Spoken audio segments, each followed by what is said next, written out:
Merci pour l'honneur. Alors, nous avons parlé donc de haut potentiel, et là nous allons aborder la deuxième rubrique de notre émission, qui est le coaching online, mais cette fois-ci assez spécifique. On va parler du crédit bancaire. D'accord, le crédit bancaire. Pourquoi du crédit bancaire? Parce Exactement. que en entreprise, et je pense sous le contrôle d'un de nos professionnels qu'on va joindre tout à l'heure, de San Pedro. Oui. En entreprise, les professionnels des ressources humaines, donc les DRH et RRH et autres, sont obligés de gérer un certain nombre de dispositions pour les salariés, notamment les prêts, d'accord?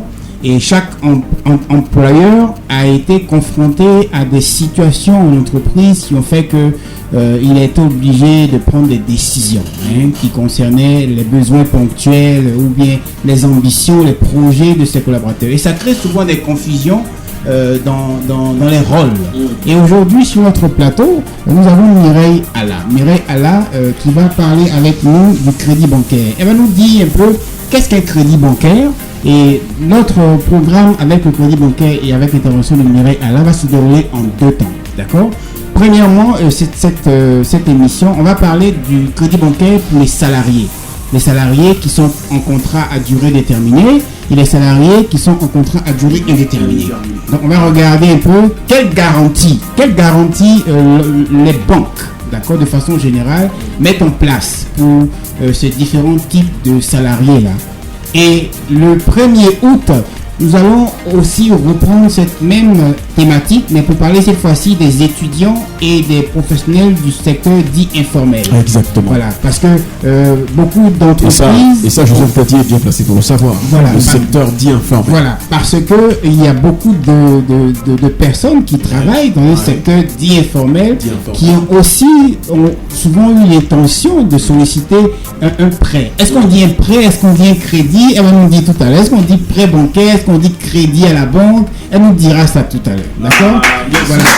Notre professionnel est là. Elle va nous dire ça tout à l'heure. Et ce que je veux rajouter par cœur, c'est que pour l'émission du 1er août, nous avons l'intention avec l'Inondrade, avec Christiane ici présente, de faire des micro-trottoirs. On va aller dans les écoles, dans les universités, on va approcher le chauffeur de Wallero, on va aller au marché, on va voir le garagiste, on va lui poser la question de savoir est-ce qu'il a déjà eu l'intention de solliciter un prêt, lui étudiant, pour soutenir, pour préparer ses études, pour financer ses études. Est-ce que les banques mettent en place un dispositif pour les étudiants, pour le garagiste, pour le chauffeur de Wallero? Il faut qu'elle nous éclaire, n'est-ce pas Mireille Alla? Tu vas nous éclairer ce matin. Voilà. Donc la parole est à Mireille Alla. Tu vas nous dire un peu qu'est-ce qu'un crédit bancaire en définitive. Dis-nous Mireille Alla. Qu'est-ce qu'un crédit bancaire? D'accord. Est-ce qu'on dit crédit ou on dit prêt? D'accord, je pense que tu auras la réponse lorsque je vais donner la définition. Super, on t'écoute alors.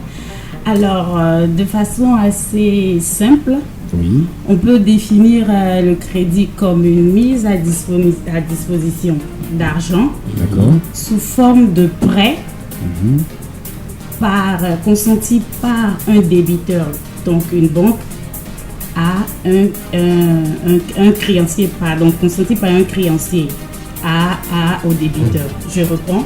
D'accord, il faut reprendre pour nous, parce que nous ne sommes pas des professionnels de la banque, on est des professionnels des ressources humaines.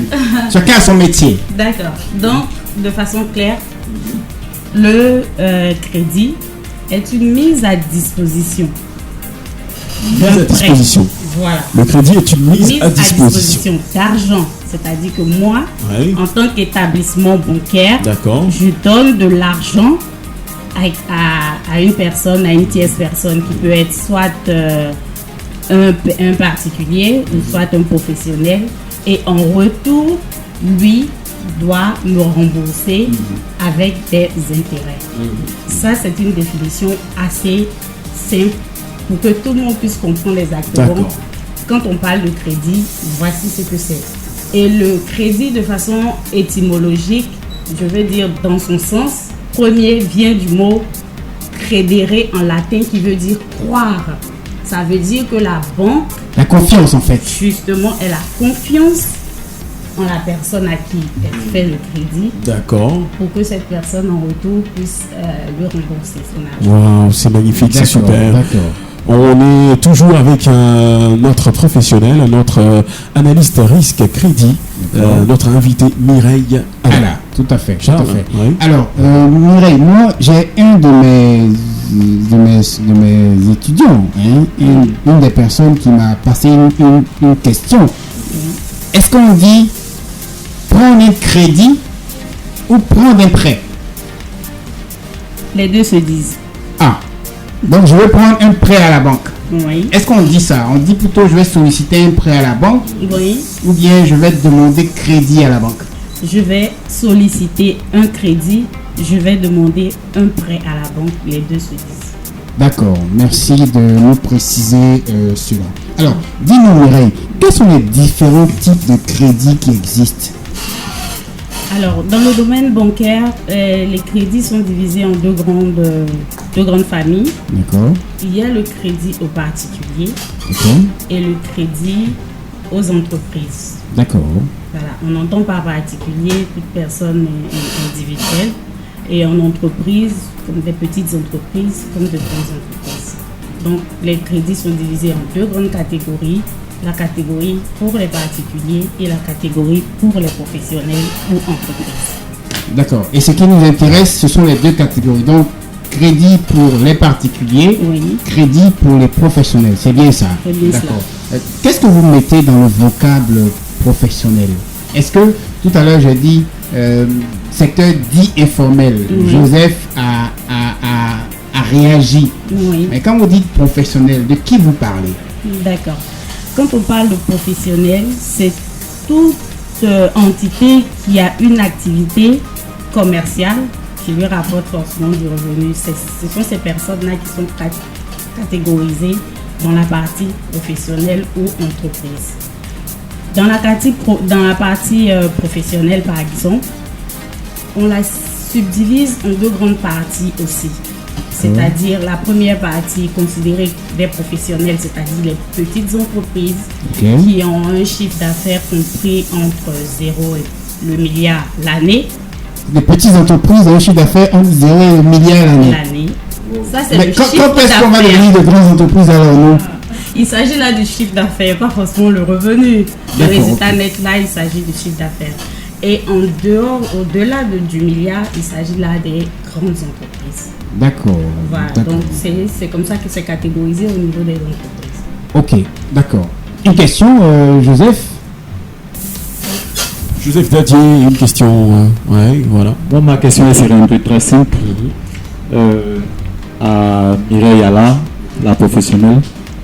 Moi, j'aimerais demander, quand une petite entreprise, quand une micro, ce qu'on a dehors, les microfinances et les micro-entreprises, comment ils font pour avoir facilement leur crédit auprès de vous quand ils n'ont pas ces milliards dont vous parlez? Moi, j'ai pas compris la question de Joseph. Je réponds. Il est aujourd'hui un peu difficile pour certaines entreprises d'avoir des crédits, au fait. J'aimerais savoir comment vous faites, sur quoi vous vous basez pour donner des crédits à ces entreprises-là. Ok, super. Donc, en fait, la question de Joseph est justement la question que j'avais posée à Mireille. Quelles sont les conditions d'obtention d'un crédit bancaire? Non, pour tout type. Quelles sont les conditions d'obtention du crédit bancaire? D'accord. Voilà. Naturellement, il faut penser à nous, les petites entreprises qui ont moins d'un milliard de chiffre d'affaires, n'est-ce pas? Maintenant, vous allez penser après à ceux qui ont plus d'un milliard de chiffre d'affaires. D'accord. Quand il s'agit des entreprises, les conditions sont pareilles. Que ça soit un chiffre d'affaires inférieur à 1 milliard ou un chiffre d'affaires supérieur. Les conditions sont pareilles. Ce qu'il faudrait savoir, c'est que lorsque vous sollicitez un crédit auprès d'un établissement bancaire, il y aura une certaine documentation qui vous sera demandée. Est-ce que les petites entreprises dont vous parlez ont cette documentation? Si elles l'ont, il n'y a pas de difficulté à pouvoir avoir un prêt auprès de la banque. Donc généralement, on demande que ça peut être des entreprises individuelles ou des entreprises bien constituées en SARL, unipersonnel, pluripersonnel et tout. Et on va leur demander de nous fournir un bilan de leur activité. D'accord.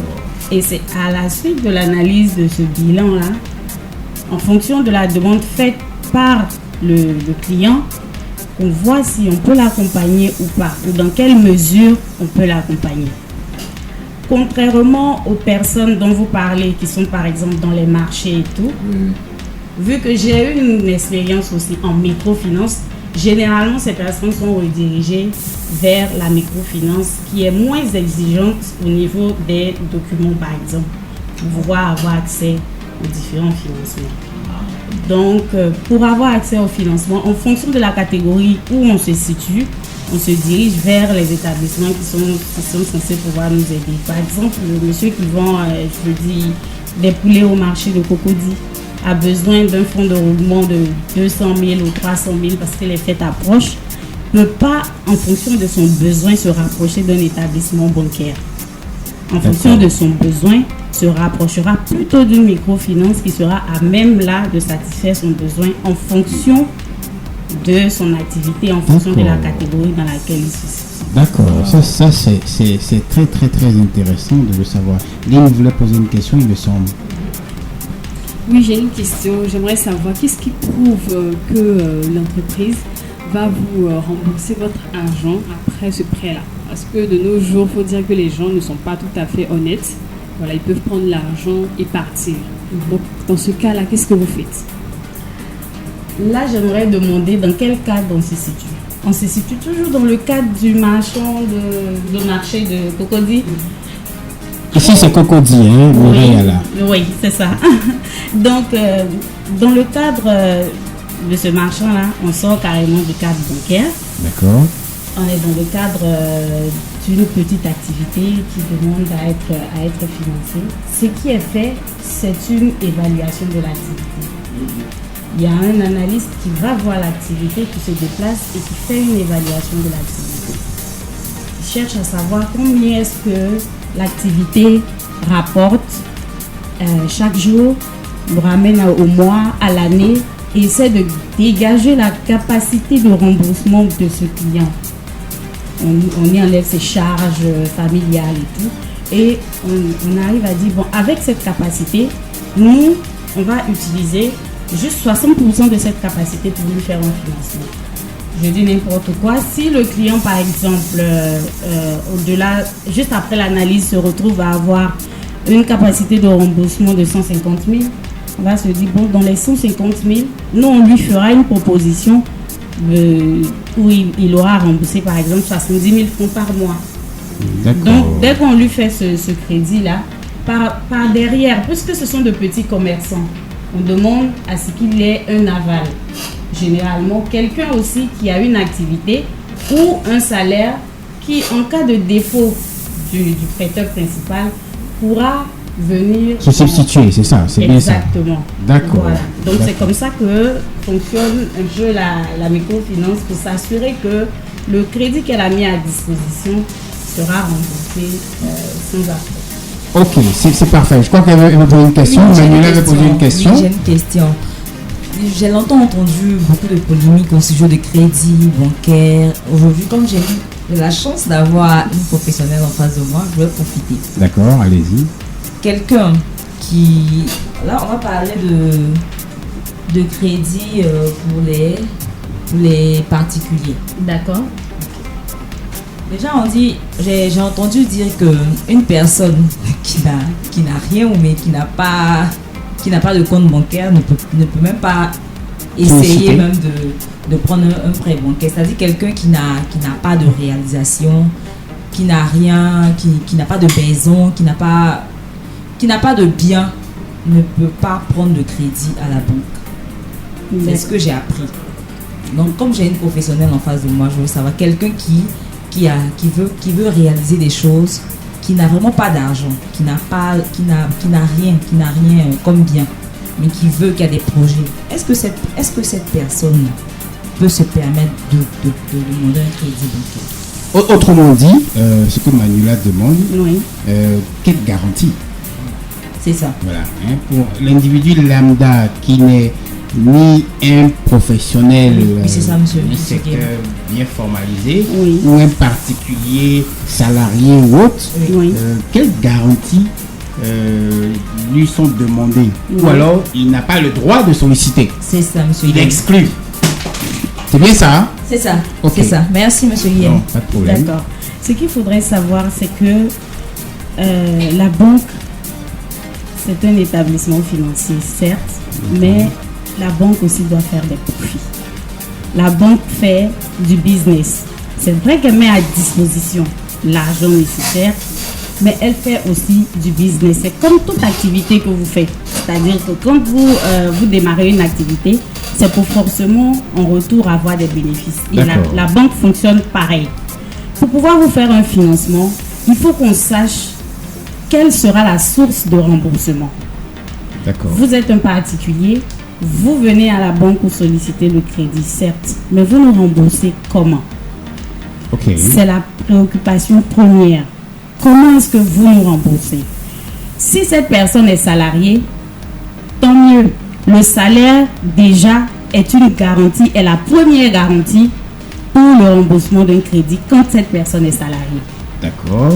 Le fait que le salaire soit régulier et permanent, déjà, est un facteur rassurant pour le banquier. Parce qu'il se dit, le fait que la personne que j'ai en face de moi a un revenu régulier et je pourrais me baser sur ce revenu-là pour lui faire un financement. Mais si vous n'avez pas de revenu, comment est-ce que vous justifiez le fait que vous avez besoin d'un financement et qu'on doit vous financer? On n'a pas matière à vous faire une proposition. Donc, il faut absolument que la personne qui vient en banque solliciter un crédit ait une ressource sur laquelle nous, on peut se baser pour pouvoir lui faire un financement. D'accord. Je ne sais pas si la réponse a satisfait Manuela, mais je pense qu'elle est claire. Tu exclus. Si tu n'as pas d'activité qui te produit régulièrement des entrées, mais malheureusement, tu exclus parce que ce monde-là n'est pas parfait. C'est voilà, ça. C'est dommage. Et c'est une très bonne transition puisque on a planté le cadre. Maintenant, on va revenir en entreprise. D'accord. On va parler du crédit pour les salariés. D'accord. En entreprise, nous avons deux types dans l'absolu de contrats. Oui. On a les contrats à durée déterminée, oui. d'accord, et on a les contrats à durée indéterminée, d'accord. Il y a d'autres variantes de ces deux types de contrats, mais bon, c'est pas l'ordre du jour, donc on va pas en parler. Ce sera certainement l'occasion d'en discuter au cours d'une autre émission. Cela dit, pour un CDD, quelqu'un qui a un CDD, puisque tout à l'heure, Mireille a parlé de garantie, elle a parlé de régularité, de permanence, d'accord? Exactement. Pour quelqu'un qui est en entreprise, qui a un CDD, ça veut dire contrat à durée déterminée. Donc, pour quelqu'un qui a un CDD, est-ce qu'il y a des garanties particulières qui lui sont demandées quand il veut solliciter un crédit, un prêt? Pour une personne qui est en CDD, oui. Déjà, la nature du contrat ne rassure pas l'établissement financier. Ah. Oui. La nature du contrat ne rassure pas l'établissement financier. Tout à fait. Les CDD, normalement, sont sur 2 ans maximum. D'accord. Possibilité de renouveler. Mais lorsque cela est renouvelé de façon tacite, ça devient automatiquement un CDI. C'est ça. Pareil. Voilà. Mais si c'est un CDD ferme de 2 ans, l'employé qui se trouve dans cette situation ne peut pas demander de crédit vu que son contrat est bien à durée déterminée. Mais on ne peut pas lui obtenir un contrat sur un crédit sur la durée, un prêt sur la durée de son contrat? Un prêt sur la durée de son contrat, ça peut être possible, mais cela aussi dépendra de la quantité cessible, c'est-à-dire de combien est-ce que nous, on pourra utiliser dans son salaire pour lui faire le crédit. Maintenant, si c'est un crédit, puisqu'il y a des crédits à court terme et il y a des crédits à long terme, déjà en CDD, il est exclu pour un crédit à long terme. Et les crédits à court terme sont généralement de 1 à 2 ans. D'accord. Voilà. Donc de 1 à 2 ans, ça rentre exactement dans la période du CDD. Mais en début de CDD, il n'est pas possible aussi de lui faire un crédit parce qu'on ne connaît pas la suite du contrat. Le contrat n'est pas rassurant. On ne sait pas si le contrat sera maintenu jusqu'à terme. Et puisque c'est assez incertain, les banques préfèrent ne pas s'aventurer sur ce terrain-là en faisant un crédit à quelqu'un qui a un contrat de type CDD. Parce que même quand on est en CDI, il faut, si je peux l'appeler, une période de carence encore avant même de vous faire un crédit. Alors, moi, je ne sais pas si nos amis auditeurs, comme moi, sont dans la même compréhension. Il y a Dadier qui trépigne, qui veut poser une question. Donc, pendant qu'il se prépare, je vais tenter de joindre également un professionnel. Vas-y, Dadier. Madame Mireille Ala, ce que j'aimerais savoir, en Europe, les gens ont la facilité de donner des crédits, même sans trop exiger de documents. Mais pourquoi est-ce que, sans trop exiger de documents, mais pourquoi est-ce que ici, en Afrique, on nous demande beaucoup plus de documents qu'ailleurs? Bonne question de Dadier. D'accord. De quel type de documents exactement vous voulez parler? Je prends par exemple l'étudiant qui sort de l'université. D'accord. L'étudiant qui sort de l'université en Europe, il a la possibilité de contracter un crédit. Mais l'étudiant qui sort de l'université en Afrique, on lui demande encore plus de papiers pour qu'il puisse avoir un crédit pour s'installer à son propre compte. J'aimerais savoir pourquoi cette différenciation-là. Alors, là Dadier est venu précéder notre émission qui concerne les étudiants. On ne va pas le suivre là-dedans.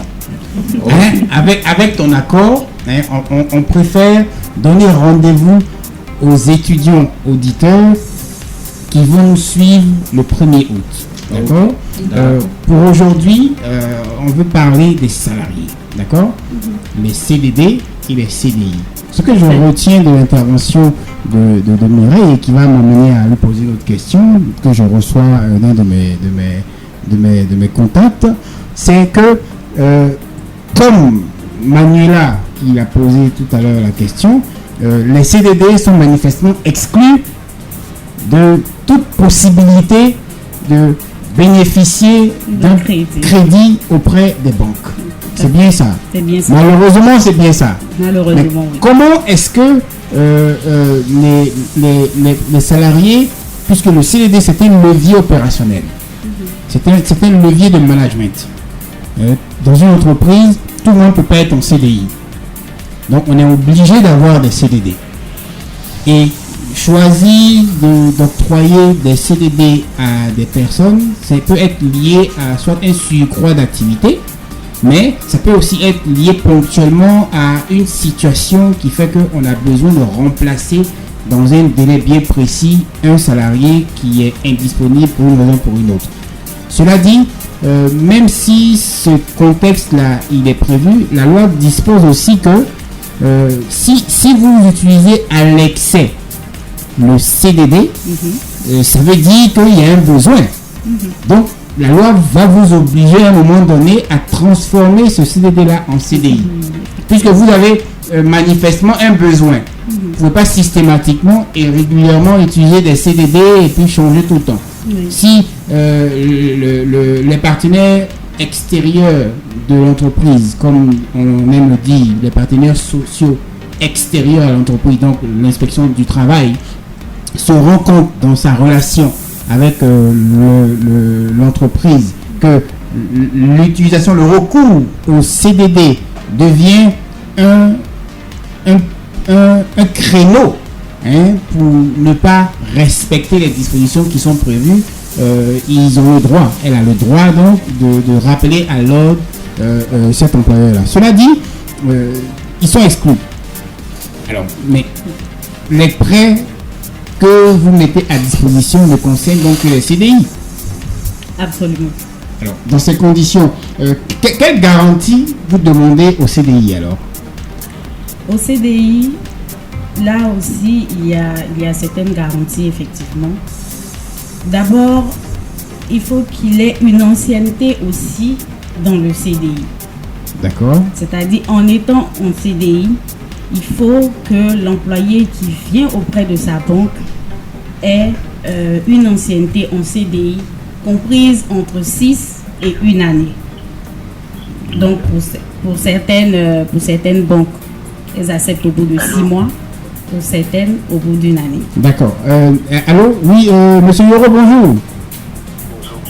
Oui, je suis Charles Guillaume, je vous appelle depuis la radio Cocody FM 88.5.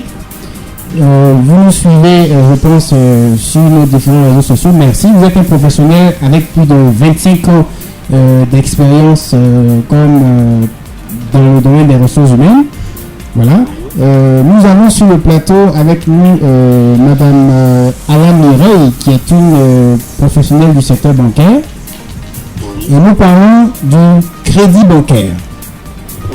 Et nous sommes focalisés sur le crédit bancaire pour les salariés. Voilà. Et dans le premier développement de Mireille Alain, qui est sur le plateau ici, nous avons parlé des CDD. Donc, c'est les salariés qui sont en contrat à durée déterminée au sein de l'entreprise. Et si ce type de salarié-là pouvait bénéficier de prêts auprès des banques. Elle nous a dit non. Elle nous a dit non, qui sont exclus. Alors moi, j'aimerais avoir le regard du professionnel face à ce genre d'attitude, puisque je passe sous votre contrôle. Beaucoup de salariés, malheureusement, sont recrutés en CDD avant que certains bénéficient des CDI. Quel est le regard du professionnel face à cette situation à laquelle les banques exposent ceux qui sont en CDD? En fait, je vous remercie, M. Guillaume. Le contrat à durée déterminée est un contrat que je dirais peu aléatoire, c'est-à-dire sur une courte durée, parce que légalement, on ne fait que 24 mois. C'est ça. 24 mois et celui qui bénéficie de ce type de contrat peut démissionner, peut partir à n'importe quel moment. Tout à fait. La banque, c'est d'abord l'étude du risque. Le risque pour une banque est très élevé. D'accord. Donc, c'est l'une des raisons fondamentales qui fait que les banques refusent de faire prêt à ce genre et à ce type de contrat, aux personnes qui sont dans ce genre de contrat. Et même dans les entreprises les plus avisées, on n'accorde pas, on ne donne pas de domiciliation de salaire aux travailleurs qui sont dans ce type de contrat pour que ces travailleurs-là puissent aller vers les banques commerciales pour avoir des prêts. Mais ce que les entreprises font en général, si elles ont dans leur volet social des possibilités de faire des prêts en interne, parce qu'elles arrivent à contrôler quand même ces choses-là, parce que c'est en interne, alors là, elles peuvent faire des prêts, mais pas à des gros montants. Alors, justement, voir l'échéance et puis la durée du contrat. Justement, ça c'était un volet d'une question que je voulais vous poser également. Alors, d'un côté, d'une part, les banques refusent, pour des raisons qui leur sont certainement propres et à raison, d'obtenir des prêts, d'octroyer du crédit aux salariés qui sont en CDD. Et les entreprises, malheureusement, ont leur sein des salariés qui disposent de CDD, mais qui ont tout autant de besoins. Je passe sous le contrôle de Mireille Alain ici. Ils ont forcément des besoins d'équipement, d'installation, de préparation de l'année scolaire de leurs enfants. Alors, comment ça se passe au sein des entreprises? qui sont face à ces situations-là, monsieur Hérault? Bien, je pense qu'au sein de ces entreprises-là, en fonction de la durée du contrat du travailleur, les entreprises qui tiennent compte du volet social et tout comme vous voulez de dénoncer, font des prêts, mais sur des durées bien déterminées. Pour quelqu'un qui a un contrat à durée déterminée de 12 mois, on peut lui faire un prêt sur 10 mois, en interne, au sein de l'entreprise. Parce que l'entreprise a un contrôle sur ce type de travailleur-là. Voilà. Elle le suit, elle a toutes ses coordonnées, elle travaille au jour le jour. Là, on sent son degré de motivation ou de démotivation. C'est des éléments qu'on ne dit pas aux travailleurs. Mais au niveau, quand on donne un prêt en interne au sein des entreprises à ce genre de travailleurs, on le suit. On le suit. C'est des choses qu'on n'annonce pas comme ça sur un tableau d'affichage, mais c'est des choses qu'on fait en tant que HR. C'est ce qu'on fait, on suit la personne pour voir si la personne n'est pas en train de chercher quelque chose à gauche, à droite. Du travail, on s'entend bien. Du travail à gauche, à droite, parce que le contrat à durée déterminée, il est vraiment précaire. Voilà pourquoi les banques commerciales refusent totalement, parce que le risque, parce que la banque, c'est d'abord l'étude du risque. Voilà, quand on voit que le risque est élevé, on ne s'aventure pas. Mais les entreprises, elles, le risque est là, effectivement, mais la personne travaille au sein de la banque, au sein de l'entreprise. Donc, on a le temps de le suivre et de faire les prélèvements de manière directe. Oui, mais voilà, donc, ça permet, on sait que la personne a des besoins et tout, mais on ne peut pas s'engager parce que le risque est élevé. D'accord, j'ai bien compris. Alors Mireille, moi j'ai une préoccupation avant de donner la parole à Joseph qui veut parler également. J'ai une préoccupation. Joseph est très inspiré aujourd'hui. Je me rends compte que les sujets du jour l'intéressent spécialement. Il nous dira tout à l'heure. Donc, monsieur Hérault, je vais exprimer ma préoccupation à Mireille Alla. Alors, d'un côté, on a des entreprises qui ne sont pas des établissements financiers, qui mettent en place un dispositif dans le cadre peut-être de leur volet social pour octroyer des aides, on va dire ça comme ça, à leurs salariés. Et de l'autre côté, nous avons des banques qui sont des établissements financiers qui ont tout autant de moyens de sécuriser ce type de relation-là avec ces potentiels clients-là, mais qui ne le font pas. À ma question que je veux poser à Mireille, elle a parlé de quotité cessible, d'accord?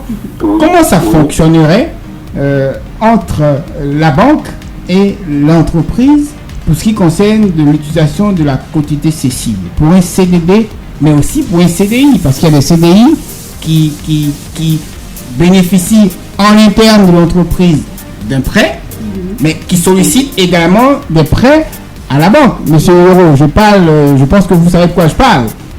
Oui, donc Mireille va nous répondre et puis vous allez peut-être nous donner aussi un point de vue là-dessus. D'accord.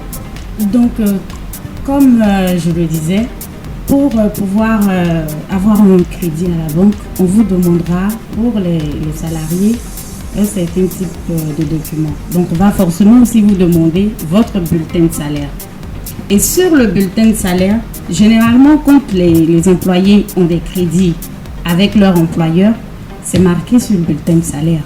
D'accord. Voilà. Donc, on voit qu'il y a un prélèvement qui est fait à la source par l'employeur. Ok. Donc, forcément, on tient compte de ça et on tient compte aussi du crédit que nous aussi, on va lui faire. Et c'est en fonction des deux engagements, de ces deux engagements. Il peut même avoir un engagement dans un autre établissement financier en plus. D'accord. Donc, on tiendra compte de tous ces engagements-là pour pouvoir, nous, à notre tour, lui faire une proposition. En tout cas, s'il a encore un reste à vivre assez conséquent. Le reste à vivre, c'est tout ce qui reste après qu'on vous ait déduit toutes vos charges. Donc, s'il a un reste à vivre assez conséquent, on est en mesure, malgré tous les engagements qu'il a au sein de son entreprise et avec d'autres établissements financiers, il permet de lui faire un financement. D'accord, ok. Monsieur Euro, avant que vous nous répondiez, il y a Lynn qui veut poser une question, une de mes chroniqueuses sur le plateau. Oui, elle a parlé de salaire. J'aimerais savoir combien est-ce qu'on coupe pour quelqu'un qui ne gagne pas assez, en disant 120 000 francs par mois, ou bref, combien est-ce qu'on peut prélever sur ce salaire à la fin du mois? D'accord. Donc, généralement, la base de la quantité excessive, c'est le tiers du salaire. Donc, pour quelqu'un qui a un salaire de 120 000, la banque ne peut utiliser que le tiers pour pouvoir lui faire un financement. Donc, soit 40 000 francs. Tout à fait. D'accord. C'est bon, Lynn? Tu veux solliciter un prêt, c'est ça? Non, pas maintenant. D'accord, il n'y a pas de souci. Alors, Dadier veut poser une question. Monsieur Euro, je reviens à vous tout de suite. Hein. Bon, ma question, elle est un peu indicative. J'aimerais que vous, Madame Mireille, en tant que professionnelle, que vous me dites, nous qui sommes nouveaux dans le domaine des crédits, qu'est-ce que vous nous conseillerez? Une banque ou une microfinance quand nous avons besoin de réaliser par exemple un projet, un programme ou quoi que ce soit? Qu'est-ce que vous nous conseillez? Donc je donne la réponse en considérant que vous êtes un salarié, n'est-ce pas? Vous êtes dans la position d'un salarié. Ou bien tu es dans la position de Manuela. Voilà, parce que c'est différent, c'est en fonction des positions. Voilà. Lorsque vous êtes dans la position d'un salarié, vous avez votre salaire qui passe à la banque tous les mois et que vous avez besoin de réaliser un projet. Généralement, c'est un projet personnel. Donc, quand vous venez auprès de l'établissement financier, vous demandez un prêt personnel ordinaire. Donc, c'est comme ça que ça s'appelle, ou un crédit à la consommation. Peu importe ce que vous en ferez, nous avons la base, nous avons le salaire qui passe dans nos livres et à partir de cela, nous, on vous fait le financement et vous utilisez l'argent soit pour un projet, soit pour financer les études de vos enfants, peu importe. Et sur cette base-là, nous, on vous fait le financement. Il n'y a vraiment pas de souci à cela. Parce que la garantie intrinsèque même du salaire est là. D'accord, c'est bon, Joseph? Ok, alors donc je vais redonner la parole à Monsieur Yoro. Monsieur Yoro, ma question tout à l'heure était la suivante. Comment vous gérez en interne le volet quotité cessible au regard des conditions que la banque met en place?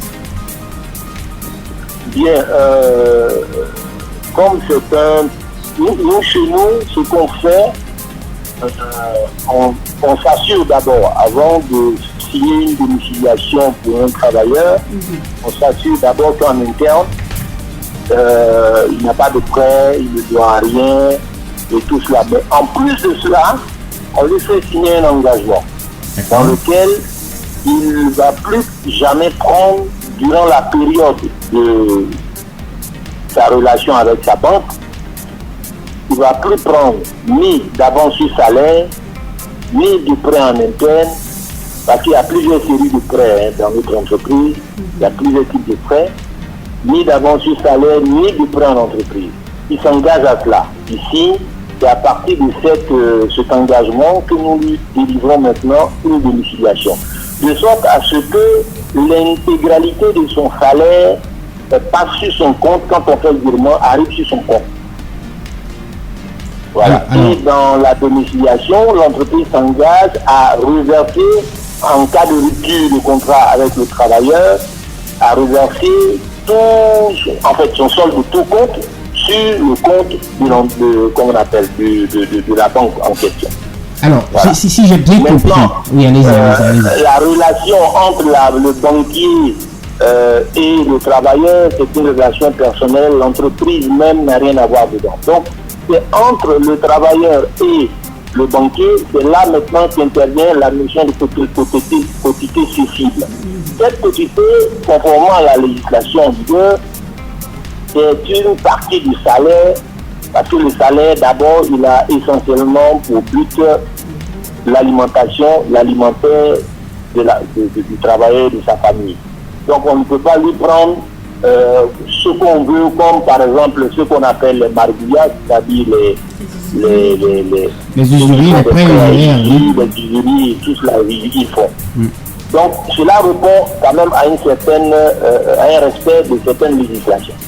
Donc au niveau de la banque, entre la banque et le travailleur, la banque va appliquer les tests en vigueur en la matière. Donc d'où la quotité cécile. C'est cette partie du salaire que le banquier peut prélever. Il ne peut pas aller au-delà de cette partie du salaire. Voilà. Donc la quotité cécible, même pour les prêts en interne, c'est aussi le même principe qui s'applique.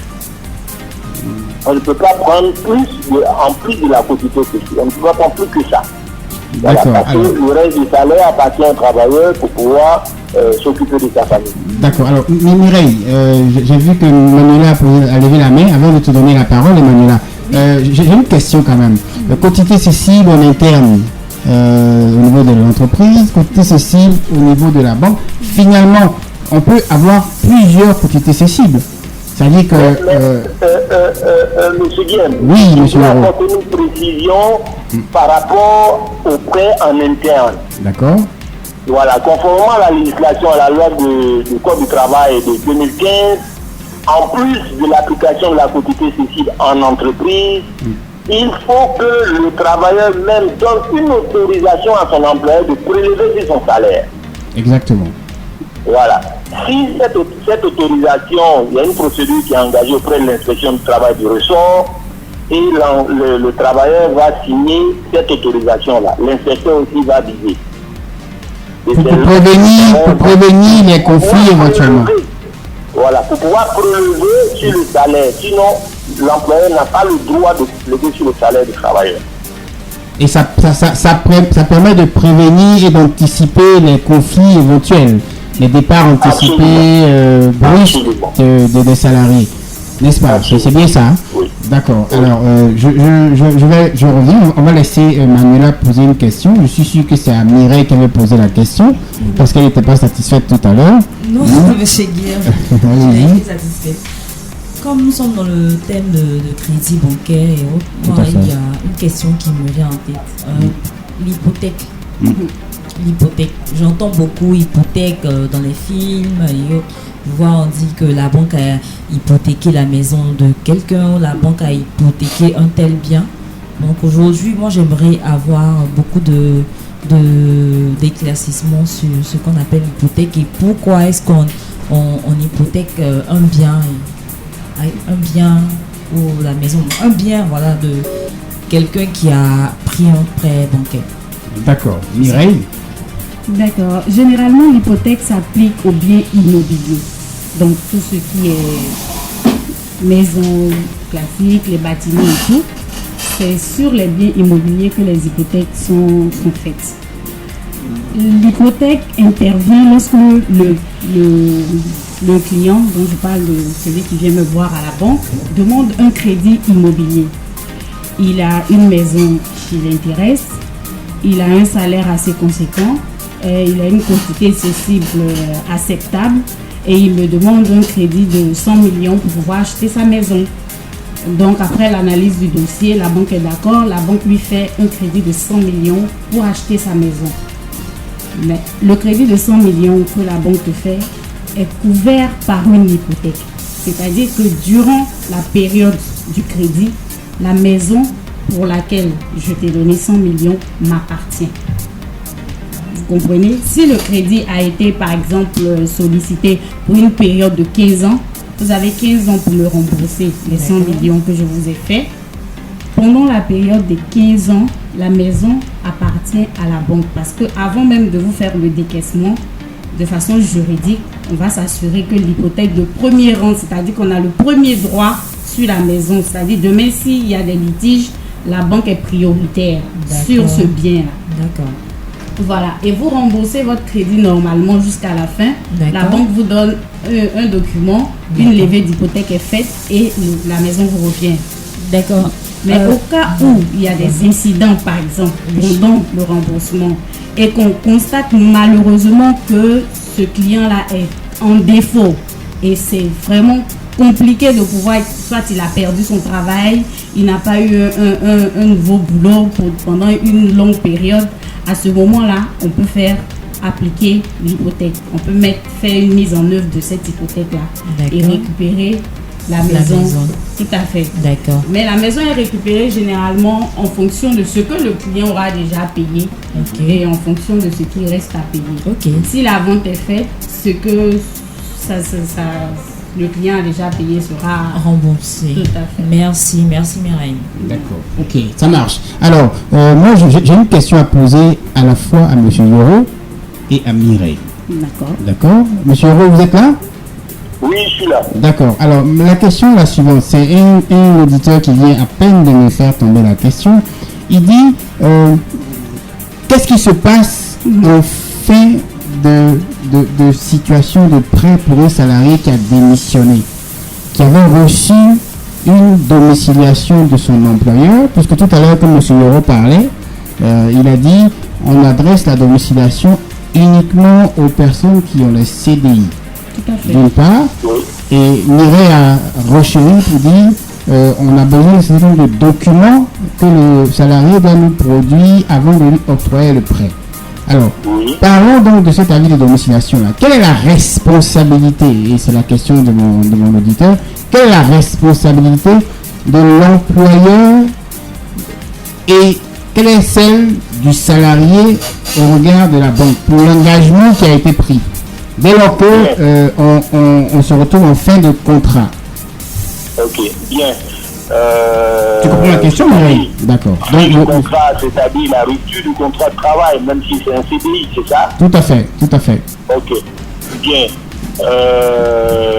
Dans ce type de cas, quand le banquier met en place une procédure de prêt pour un travailleur quelconque, même s'il est en CDI, il y a des assurances que le banquier prend. Parce que dans la théorie du risque, elle s'applique un peu partout. Et même pour un CDI, il y a toujours un risque. Même si ce risque-là n'est pas élevé comme celui d'un journalier ou bien d'un travailleur en CDI. Tout à fait. L'engagement que l'employeur prend, c'est la responsabilité de donner, de verser tout le solde de tout compte à la banque. Au-delà de cela, l'employeur n'a pas d'autre responsabilité. D'accord. C'est un contrat, le prêt, c'est un contrat, une convention entre l'employé et la banque. D'accord. Et pour prévenir les risques de ce genre, la banque aussi prend des assurances pour couvrir le risque. Et ça, souvent, la plupart du temps, les banquiers ne le disent pas aux travailleurs. Alors, je vais renchérir parce que M. Yoro vient de toucher du doigt un élément important. Alors, Mireille, tu es face aux auditeurs en tant que spécialiste du secteur bancaire. Je suppose que tu parles pour toi-même, pas pour ton entreprise. Voilà. Alors, je vais renchérir avec ce que M. Yoro vient de dire. Alors, le salarié, il a quitté l'entreprise. Il avait produit un avis de domiciliation. L'employeur a reversé le solde de tout compte dans les livres de la banque au crédit du compte ouvert au nom du salarié. Il se trouve que le niveau de prêt n'est pas couvert. Alors, l'assurance dont il s'agit, dont il est question là, quelle est son utilité? Est-ce que la banque va se rapprocher encore du salarié pour lui demander de payer? Ou alors elle va se contenter de cette assurance qui avait été souscrite justement pour ce prêt? Ce qu'il faudrait savoir concernant les assurances pour les crédits, ce sont des assurances décès et invalidité. D'accord. Ce ne sont pas des assurances en cas d'insolvabilité. C'est différent. D'accord. Quand la personne qui a pris le crédit décède ou se retrouve en condition d'invalidité au point de ne plus pouvoir travailler, à ce moment-là, on peut faire appliquer cette assurance. Mais c'est l'assurance par derrière qui va faire ces enquêtes et faire intervenir, voir comment mettre en application l'assurance qui a été souscrite. C'est-à-dire c'est après enquête qu'elle va juger que effectivement le prêteur est mort de mort naturelle ou il est mort de maladie qui ne s'est pas suicidé, parce que si c'est suicide encore c'est autre chose. D'accord. Il peut choisir le chemin du suicide pour ne pas rembourser. Mais il est quand même bizarre, hein, ce salarié-là. Donc, il y a... Se donner la mort pour ne pas rembourser un prêt. Donc, l'assurance aussi fait... C'est trop fort, c'est trop fort. L'assurance aussi fait ses enquêtes. Et si tout est normal et avéré en cas de décès ou d'invalidité, l'assurance, à ce moment-là, rembourse le reste à payer du crédit. D'accord. Au cas où le salarié, par exemple, il démissionne, il a démissionné parce qu'il a eu un autre travail, ou il a démissionné juste parce que il n'y a pas de raison. En fait, parce que quand on démissionne, c'est parce qu'on a eu certainement une autre opportunité. Et comme en général, je passe sous le contrôle de M. Yoro. En général, ils disent je vais démissionner pour aller au village, n'est-ce pas? Justement. Donc, ils disent qu'ils démissionnent pour aller au village. Monsieur Yoro, vous êtes là? En général, c'est la raison que nos salariés évoquent. Je démissionne pour aller au village. Voilà. Donc, quand il démissionne parce qu'il a une autre opportunité, la relation elle continue toujours parce qu'il aura toujours son salaire qui passera et il continuera d'honorer ses engagements. Voilà. Au cas où, par exemple, le salarié perd son emploi, là, c'est toute une autre procédure parce que le crédit est toujours là. Il faut qu'on trouve une solution pour que ce crédit soit remboursé.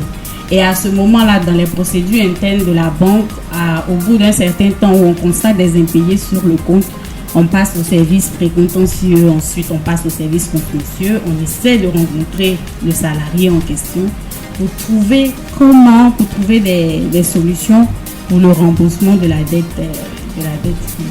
qui a été contractée. Donc, dans tous les cas, il faut que la dette soit remboursée. Absolument. Monsieur Yoro, voilà, voici une précision que Mireille vient de nous donner, moi particulièrement, et je pense à vous. Qu'est-ce que vous voulez? J'ai une préoccupation par expérience. D'accord. Ce que je n'arrive pas à comprendre, ce qui sort quand même du bon sens, pour moi, c'est que la banque qui a une convention avec le travailleur, c'est que le travailleur, par exemple, a été licencié pour une raison quelconque, qui n'émane pas du travailleur lui-même. Voilà. Parce qu'aujourd'hui, il y a beaucoup d'entreprises il y a des postes pour lesquels, par exemple, on peut faire du sourcing. Je prends cet exemple. Tout à fait. Donc, on peut payer les droits du travailleur et de son équipe, et puis on confie cette tâche-là à une entreprise extérieure qui joue ce rôle. Tout à fait. Le travailleur se retrouve à la rue. Tous ces droits sont reversés à sa banque. L'employeur même a dit à la banque que le monsieur ne fait plus partie de son personnel parce qu'on fait du sourcing désormais. Donc le monsieur, il est à la rue. Mais ce que je ne comprends pas souvent, c'est que les banquiers, malgré cela, ils fonctionnent la partie qu'ils peuvent fonctionner sur ces droits, mais continuent toujours de faire des calculs et de comptabiliser sur ce compte-là qui est pour ma part en veille. Parce que le monsieur n'est pas en fonction, il n'a pas de salaire mensuel, mais on continue toujours de mettre des agios, des agios, des taxes et tout cela sur ce compte-là. Pour moi, je pense que ça n'a pas de bon sens. C'est vraiment, ça ne se justifie pas en fait. Et voici que Mireille est interpellée là-dessus. Parce que la cause de ce prêt, c'est le travail du travailleur. Tout à fait, tout à fait. Le travail du travailleur qui fait la cause de ce prêt. Parce que si c'était quelqu'un qu'on a trouvé dans la rue, on ne peut pas lui faire un prêt. C'est parce qu'on sait qu'il travaille. Et qu'il a peut-être 3 millions, 4 millions par mois qu'on s'est empressé pour faire ce prêt. Mais aujourd'hui, si le monsieur n'a plus de travail, on ne peut pas encore continuer de le facturer pendant que le monsieur est même en train de chercher du travail à gauche et à droite. Tout à fait, tout à fait. Et c'est bien dit. Ce volet-là, si on peut nous expliquer un peu quel est le fondement de ces pratiques-là. C'est bien dit et ça pourra certainement faire. Je vois que Mireille veut répondre. Elle veut répondre, c'est ça? Oui. D'accord, vas-y Mireille. Il n'y a aucun fondement à cette pratique. Lorsqu'on constate qu'un salarié est en défaut, généralement, la situation est tellement préoccupante pour le salarié qui ne pense pas à régler tout ce qui est tracasserie au niveau de la banque. Parce que si vous êtes dans le cas où vous avez perdu votre emploi, vous avez des engagements avec votre banque, vous vous rendez auprès d'elle pour le signaler. Aujourd'hui, je me retrouve dans cette situation, je n'ai pas d'emploi et je ne sais pas à quel moment j'aurai un emploi. À ce moment-là, par derrière, on va actionner toutes les procédures nécessaires pour que ce compte-là soit passé soit en précontentieux ou en contentieux. Parce qu'une fois qu'il est passé en contentieux, on ne demande pas à prélever des agios. Mais si les agios sont toujours prélevés, c'est parce que cette procédure-là en amont n'a pas été faite.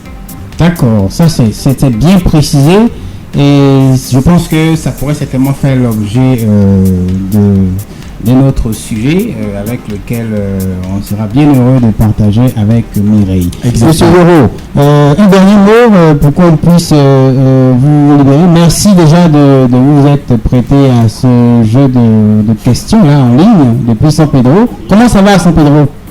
Ça va bien. D'accord. Un dernier mot pour que on puisse voilà.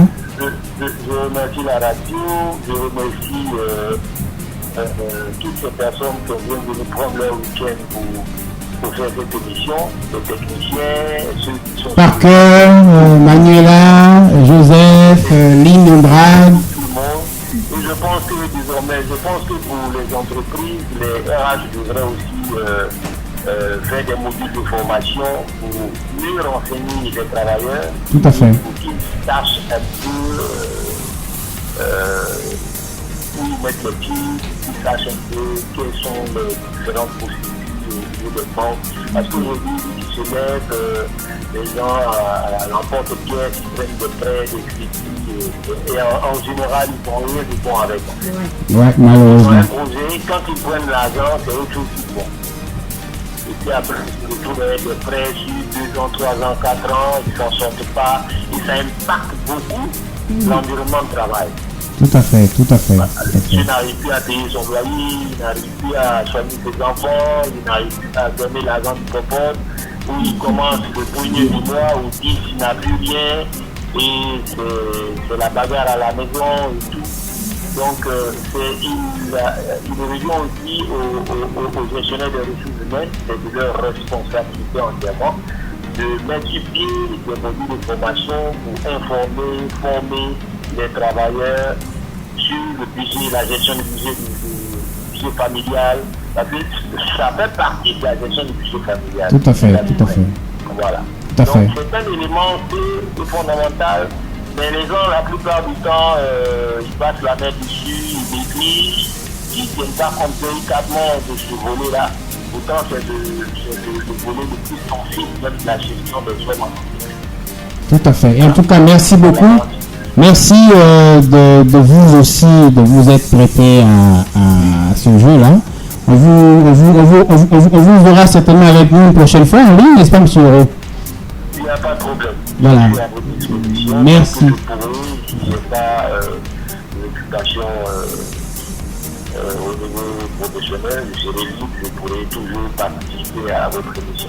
Ok, super. En tout cas, merci beaucoup. On dit merci à M. Yoro. Et nous étions en ligne tout à l'heure avec M. Yoro depuis San Pedro, qui nous a permis de partager avec notre invité sur le plateau, Mireille Alla, professionnelle du secteur bancaire, analyste crédit.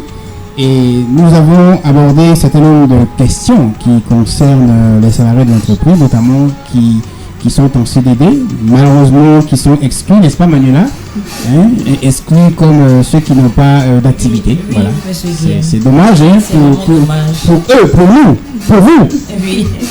Mais bon, je pense que les banques vont certainement trouver une solution. Et nous avons également parlé des CDI et des conditions qui entourent ce type de profil de contrat en entreprise, notamment mise en place par les banques.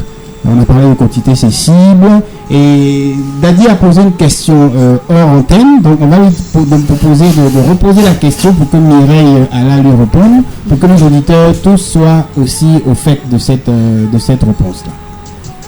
Ma question à Madame Mireille Alla était de savoir quel serait le conseil qu'elle donnerait à une personne qui aimerait s'orienter vers une institution bancaire. Si elle conseillerait à une personne d'aller dans une microfinance ou si elle conseillerait à cette même personne d'aller dans une banque. Voici ce qui était ma question. Merci. Ok, Mireille.